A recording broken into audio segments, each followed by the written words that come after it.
మొదటి సమూయేలు గ్రంథము 27వ అధ్యాయము. తరువాత దావీదు, నేను ఇక్కడ నిలుచుట మంచిది కాదు. ఏదో ఒక దినమున నేను సౌలు చేత నాశనమగుదును. నేను ఫిలిష్తీయుల దేశములోనికి తప్పించుకొని పోవుదును. అప్పుడు సౌలు ఇశ్రాయేలీయుల సరిహద్దులలో నన్ను వెదకుట మానుకొనును గనుక నేను అతని చేతిలో నుండి తప్పించుకుందునని అనుకొని లేచి తన యొద్దనున్న 600 మందితో కూడా ప్రయాణమై మాయోకు కుమారుడును గాతు రాజునైన ఆకీషునొద్దకు వచ్చెను. దావీదు గాతులో ఆకీషునొద్ద చేరగా అతడును అతని వారందరూ తమ తమ కుటుంబముల సమేతముగా కాపురముండిరి.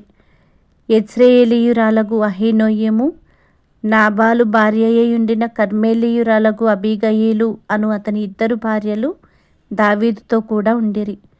దావీదు గాతునకు పారిపోయిన సంగతి సౌలునకు తెలిసిన మీదట అతడు దావీదును వెదకుట మానివేశెను.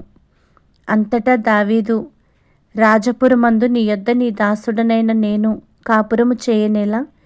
నీ దృష్టికి నేను అనుగ్రహము పొందినవాడనైతే బయటి పట్టణములలో ఒక దానియందు నేను కాపురముండుటకు ఒక స్థలము ఇప్పించుమని ఆకీషును అడుగగా, ఆకీషు సిక్లగు అను గ్రామమును ఆ దినమున అతనికిచ్చెను. కాబట్టి నేటి వరకు సిక్లగు యూదారాజుల వశముననున్నది. దావీదు ఫిలిష్తీయుల దేశములో కాపురముండిన కాలమంతా 1 సంవత్సరము 4 నెలలు. అంతలో దావీదును అతని వారును బయలుదేరి గెషూరీయుల మీదను గెజరీయుల మీదను అమాలేకీయుల మీదను పడిరి. ప్రయాణస్థులు పోవు మార్గమున షూరు నుండి ఐగుప్తు వరకునున్న దేశములో వారు పూర్వము కాపురముండగా దావీదు ఆ దేశస్థులను హతము చేసి మగవానినేమి ఆడుదానినేమి ఎవరిని సజీవులుగా విడువక గొర్రెలను ఎడ్లను గార్ధబములను ఒంటెలను వస్త్రములను దోచుకొని తిరిగి ఆకీషునొద్దకు వచ్చెను.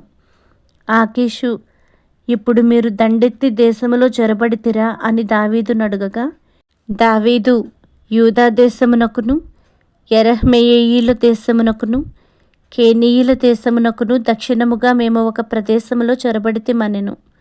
అలాగున దావీదు చేయుచూ వచ్చెను. అతడు ఫిలిష్తీయుల దేశములో నివసించినంత కాలము ఈ ప్రకారముగా చేయునని తమ్మును గురించి వారు చెప్పుదురేమో అని గాతుకు వర్తమానము తేగల మగవానినైనను ఆడుదానినైనను దావీదు బ్రతకనీయలేదు.